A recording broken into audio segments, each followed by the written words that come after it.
नमस्कार. Cooking time मराठीमध्ये सर्वांचे मनापासून स्वागत. तर आज मी तुम्हाला जास्तीची मेहनत न घेता वर्ष ते 2 वर्ष आरामशीर टिकणारी आणि तळल्यानंतर चौपट फुलणारी साबुदाणा बटाटा चकली बनवून दाखवणार आहे.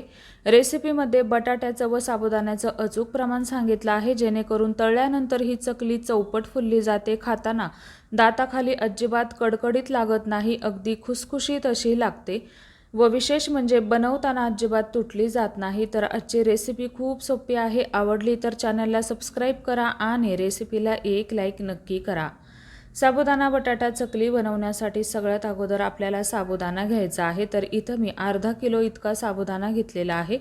हा साबुदाणा आपल्याला एका भांड्याने मोजून घ्यायचा आहे. त्याच भांड्याने आता आपल्याला पाणी घ्यायचं आहे. तर इथं मी 1.5 भांडं इतकं पाणी घेतलेलं आहे. तर आता हे पाणी आपल्याला व्यवस्थित असं उकळवून घ्यायचं आहे. उकळवून घेतलेलं पाणी या साबुदाण्यामध्ये आपल्याला घालून घ्यायचं आहे. पाणी उकळवण्याआधी हा साबुदाणा मी थंड पाण्याने 1 ते 2 पाण्याने व्यवस्थित असा धुवून घेतलेला होता. पाणी घातल्यानंतर झाकून ठेवायचं आहे. आता हा साबुदाणा मी रात्रभर असाच भिजवून घेणार आहे. तुमच्याकडे वेळ कमी असेल तर 3 ते 4 तास भिजवून घेतला तरीही चालेल. तर आता इथे पहा, रात्रभर हा साबुदाणा व्यवस्थित असा या पाण्यामध्ये मऊसूद असा भिजला गेलेला आहे. आता इथं एक विशेष आणि महत्त्वाची टीप ती म्हणजे साबुदाणा चकलीमध्ये तळल्यानंतर दाताखाली कडकडीत लागू नये यासाठी आपण एक स्टेप करतोय. तर आता इथे पहा, हा भिजलेला साबुदाणा आपल्याला हाताने व्यवस्थित असा चुरून घ्यायचा आहे. याने काय होतं, आपल्या चकलीला व्यवस्थित असं बाइंडिंग येतं आणि विशेष म्हणजे चकली तळल्यानंतर हा साबुदाणा आपल्याला दाताखाली अजिबात कडकडीत लागत नाही व व्यवस्थित असा हा साबुदाणा मॅश झाल्यामुळे चकली छान चौपट फुलली जाते. तर ही स्टेप करणं गरजेचं आहे. तर आता व्हिडिओमध्ये तुम्हाला दिसत असेल सुरुवातीचा साबुदाणा आणि आत्ताचा साबुदाणा व्यवस्थित असा मी हाताने व्यवस्थित मॅश करून घेतलेला आहे. आता साबुदाणा साईडला ठेवून देऊया. आता यासाठी बटाट्याचं प्रमाण पाहूया. तर इथं मी 1.5 किलो इतका बटाटा उकडून घेतलेला आहे. आता बटाटा उकडत असताना महत्त्वाची टीप ती म्हणजे बटाटा आपल्याला व्यवस्थित असा 4 ते 5 शिट्ट्या देऊन उकडवून घ्यायचा आहे. बटाटा जर का उकडताना कच्चा राहिला तर चकली व्यवस्थित होत नाही. आता 1.5 किलो बटाटा घेतला. यासाठी पोहे खायचा छोटा चमचा 2 चमचे इतकं मीठ घेतलेलं आहे. 2 चमचे लाल बेडगी मिरची पावडर घेतलेली आहे. आता आपण चकलीसाठी बटाटा मॅश करून घेणार आहोत. यासाठी इथं मी बारीक होलची किसणी वापरलेली आहे. याऐवजी तुम्ही पुरणाची चाळण वापरली तरीही चालेल. तर आता अशाच पद्धतीने आपण सगळा बटाटा मॅश करून घेणार आहोत.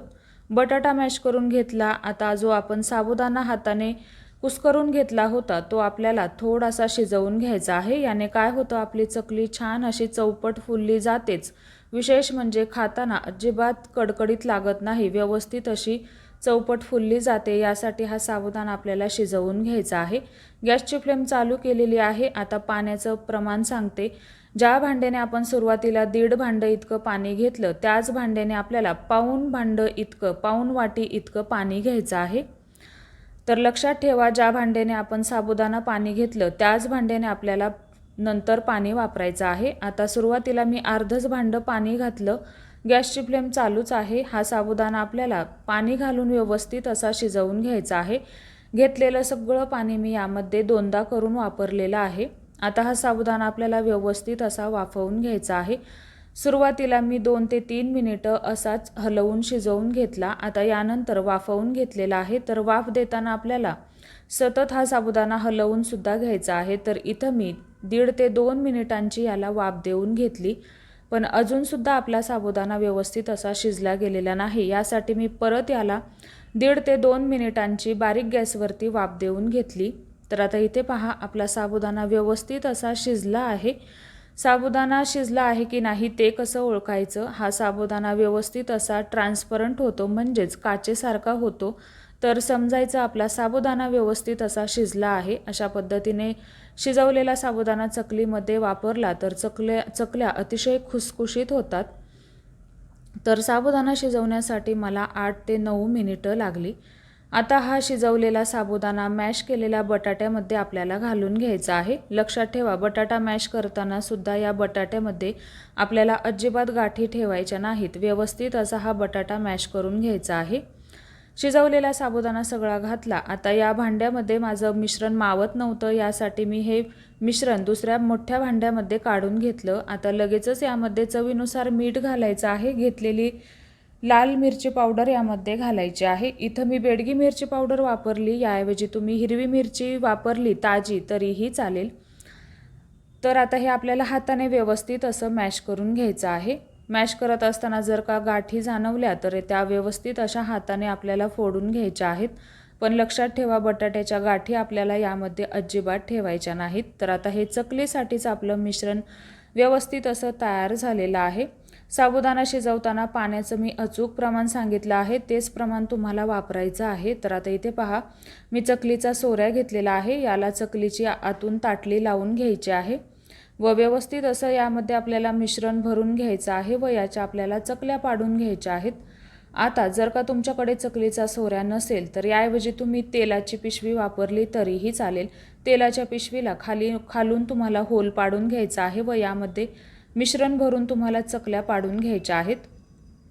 आता व्हिडिओमध्ये तुम्हाला दिसत असेल की आपण चकली बनवताना अजिबात ही चकली कुठेसुद्धा तुटली जात नाही. तर व्हिडिओमध्ये मी तुम्हाला सांगितलं आहे बटाटा किती शिजवायचा, साबुदाणा किती वेळ शिजवायचा, कसा शिजवायचा, पाणी किती घ्यायचं. जर का तुम्ही हे प्रमाण वापरलं तर चकल्या अतिशय अचूक प्रमाणात तुमच्या तयार होतील. आता तयार केलेल्या चकल्या सुरुवातीला मी सावलीतच वाळवल्या पहिल्या दिवशी.